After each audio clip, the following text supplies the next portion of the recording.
Welcome back to the Irish Bandit channel, or if you're new here, welcome to the channel. I, as always, am your host, the one, the only, the second Irish Bandit. We're continuing on with talking about my 5 favorite episodes from nearly every season of Cobra Kai. I say nearly because I'm not going to do season 5 just yet. Like I said before, I'm going to wait until it's closer to season 6 to do that video. But in the meantime, since we are in January and there is no Cobra Kai this time around, I'm going to talk about my 5 favorite episodes from every season up to season 4. So, which means next week is going to be the last video of this type. Still got to figure out what I'm doing for the rest of February, but I got an idea for the last couple days of January going into February. I got a really good idea coming up for Valentine's Day too, so stay tuned for that, and let's just get into it. We're talking about my 5 favorite episodes of season 3. I think this was one of the best seasons of Cobra Kai. From the very beginning to the very end, there was just an amazing energy throughout the entire 3rd season of Cobra Kai, and it just made for some really good storytelling, some really good action, and some really good character growth. Not only with the teenage characters like Miguel, Sam, Tori, Hawk, but also with Daniel and Johnny, Amanda, even Kreese as well. So let's not waste any more time. These are my top 5 favorite episodes of season 3, and coming in at number 5 is the season 3 premiere. This was just a heart-wrenching episode from the very beginning, and it just kind of started everything off with a bang for Cobra Kai. Coming in at number 5, Aftermath.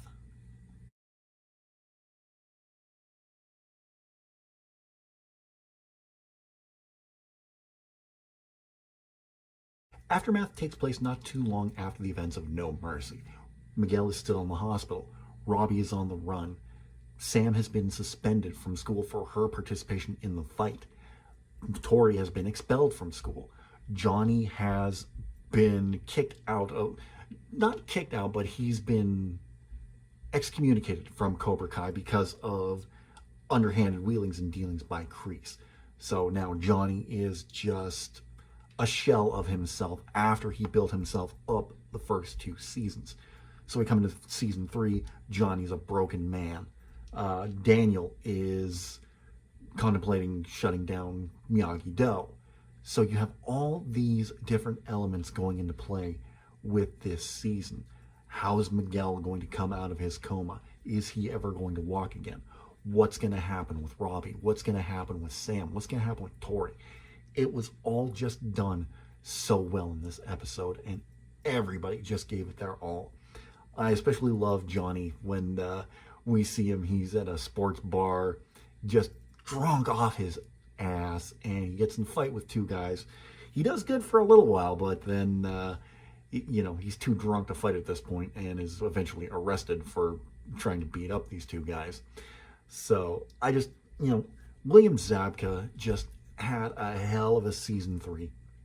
I think this is some of his best work since Cobra Kai started. Not to discredit anything before or after, but season 3 was just phenomenal.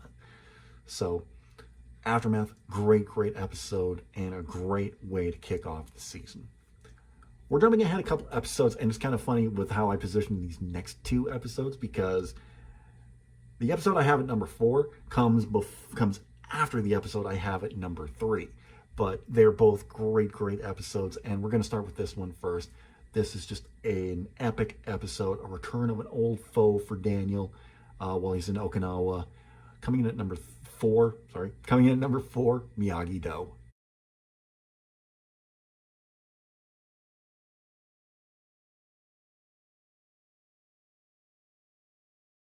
While in Okinawa, Daniel is reunited with his old foe, Chosen Taguchi, and we see this interaction between the 2 former rivals, and just a bond start between the 2 of them that we didn't think we would see.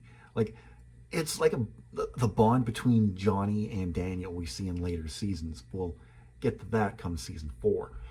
But Chosen still kind of holds a grudge for everything that happened in Karate Kid Part 2. I just absolutely love when they're training, and Chosen's showing Daniel the Miyagi pressure point method and has all his limbs all just kind of not doing anything. And he's like, I've waited for this for a long time. Honk. Just a wonderful callback to Karate Kid Part 2. I loved seeing the interactions between Daniel and Chosen. Excuse me. Between Daniel and Chosen in this episode. Just, like I said, you think they're going to be rivals and they end up on the same side, which is something, again, we'll come back to later on. But everything else around this episode, just great. But I just wanted to highlight the Daniel and Chosen stuff because that made the episode. Now, why was Daniel in Okinawa in the first place? Well, in the previous episode, he went to Japan because in the episode before Miyagi-Do, which we're going to talk about here in a second, Daniel is threatened by a competing auto dealership because they get an auto manufacturer to stop the contract with LaRusso Auto Groups and sell exclusively to them.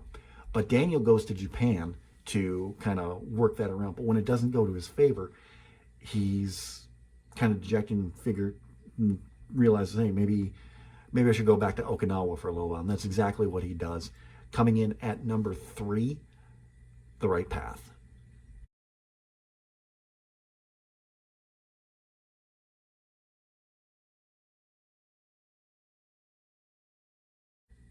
So yeah, I took a long way to get around to this this entry, but still, it's a great episode, especially with Daniel and Kamiko's talk at, I think it wasn't Miyagi's house. It was, I can't remember her name, but Mr. Miyagi would send her letters, and the last letter he sent that Kamiko read to Daniel just pulled at your heartstrings. That was the one thing I got to give Cobra Kai. They really know how to work on your heartstrings and just tug at them. You saw it in season 1 with Daniel at Mr. Miyagi's graveside. We saw this in this episode with Kamiko reading the letters Mr. Miyagi sent. And there's one thing I told my best friend Jason when we're talking about Cobra Kai, is that while Pat Morita is no longer with us physically, the spirit of Mr. Miyagi, and in the show as well, Mr. Miyagi has passed on by this point. Duh, if Daniel was at Mr. Miyagi's graveside. But even though Mr. Miyagi isn't physically there, his presence, you can still feel his presence through every episode. That's one thing I have to give up to the writers, producers, directors, Hayden Schlossberg, John Hurd. I can't remember the third guy. I'm so sorry. But they get it. They get that even though he is gone, Mr. Miyagi is still a part of this, and I absolutely love it. This is why I love this show, because they're so dedicated to things like this. And when you see episodes like this with Kamiko and Daniel reuniting after so many years, and she's still just as gorgeous today as she was in Karate Kid Part 2. It was a beautifully done episode, beautifully acted by both Ralph Macchio and I'm sorry, I don't remember the name of the actress who played Kamiko, but it was so beautifully done by both. And in the end, when we see the little girl, Yuna, that Daniel helped in Karate Kid 2 when the typhoon hit, and you find out she is like a VP for this car company that is threatening to pull the contract from LaRusso Autographs, and she's like, oh yeah, you don't have to worry about a thing, Daniel-san. We're not taking the contract anywhere. Yeah, right on. So just a wonderful episode that I highly recommend. And again, this is probably one that ranks high on my all-time favorite episodes list. Another episode that ranks very high on my all-time favorite episodes list of Cobra Kai is the episode that comes in at number 2. It is the 9th episode of the season, the penultimate episode, you can call it. And I love it for one reason and one reason only. For 2 seasons leading up to this point, we always asked ourselves, would Allie ever return to the Cobra Kai universe, to the Miyagi-verse, or whatever we're calling it? She returned in a big way in this episode. I absolutely love this episode. Again, not only one of my favorites of this season, but probably one of my favorite episodes of all time. Coming in at number 2, Feel the Night.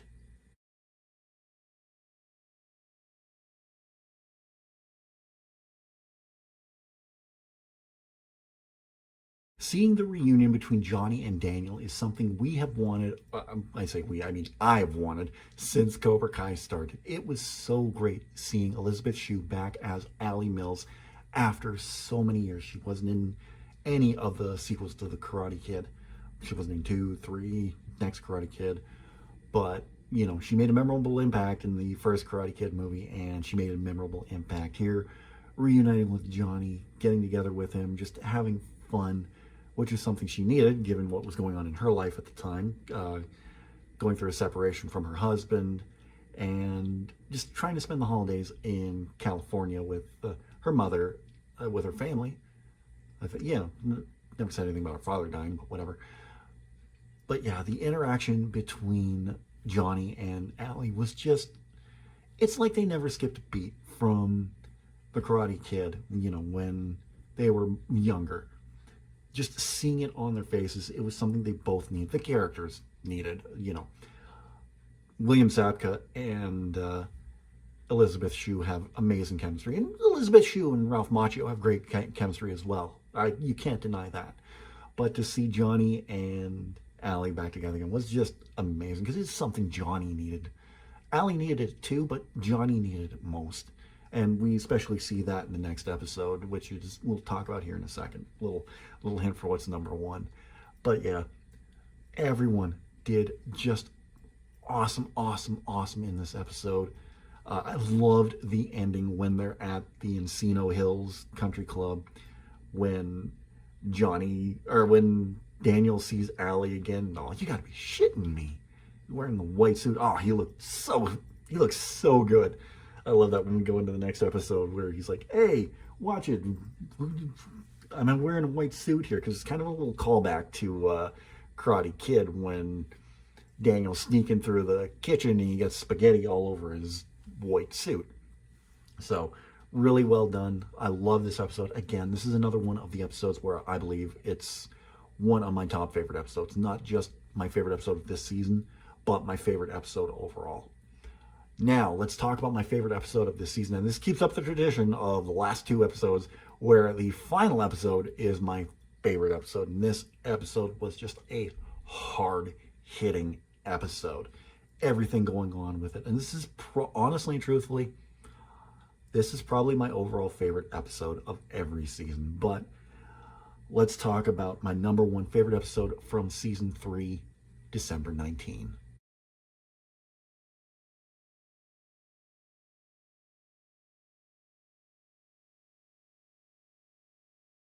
There is so much going on in this episode, I don't know where to begin. Do we start with knowing more of Kreese's backstory and the time he spent in Vietnam in a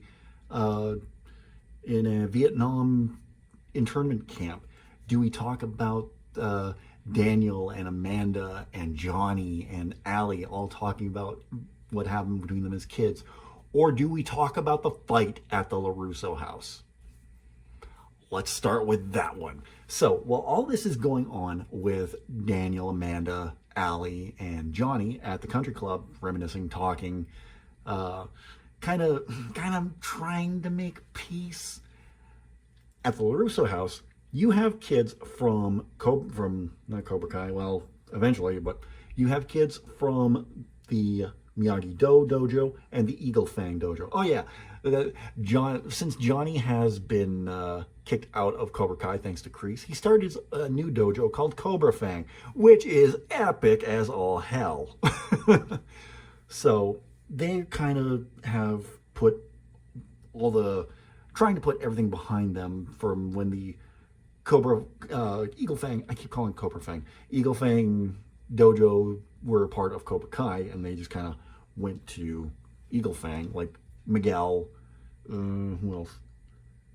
Miguel, Bert, Mitch, Penis Breath. So they're all now part of Eagle Fang, where Sam, Robbie, no, not Robbie, Sam, Miguel are all. No, Miguel is also. Oh God, Miguel's also Eagle Fang, but Chris, part of are part of Miyagi-Do. So they're all trying to figure out conflict resolution between the two senseis. When Bert hears a cat meowing, like Miguel's looking at Sam like, "I know you cat, we don't." And poor Bert goes flying through a window thanks to the invading Cobra Kais, including Tori and Hawk. This starts an epic fight at the LaRusso household. It goes all over the place. It is probably one of the best choreographed fights that I've ever seen. There's just amazing camera angles throughout as well. So cinematography is fantastic as well. And the whole fight, everything that plays out in this fight, because we've seen since episode 5, just something within Hawk just not sitting right. He's just not feeling the Cobra Kai vibe anymore. So we see him turn around and turn on Cobra Kai and join Dimitri again, which is one of the best moments in this whole season. Not just in an episode, but in this whole season. Then you have everything going on with Daniel, Amanda, Johnny, and Allie talking at the Christmas party. So that's a little fun little thing there. And then you have more of Kreese's backstory, everything that happened to him in Vietnam when him and his superior officer were forced to fight by Vietnam soldiers over a snake pit. Now I'm starting to put the pieces together of where Cobra Kai came from. And at the end of this episode, when he kicks his superior officer into the snake pit and frees all the other soldiers, after the American army comes in and just blows everything to hell, we see him with another soldier saying, whenever you need, I'm there for you, man. I'm there for you, man. We find out that soldier is Terry Silver. And we'll talk about that next week when we talk about season 4. But this is just a fantastic episode from beginning to end. It is, like I said, probably my favorite overall episode.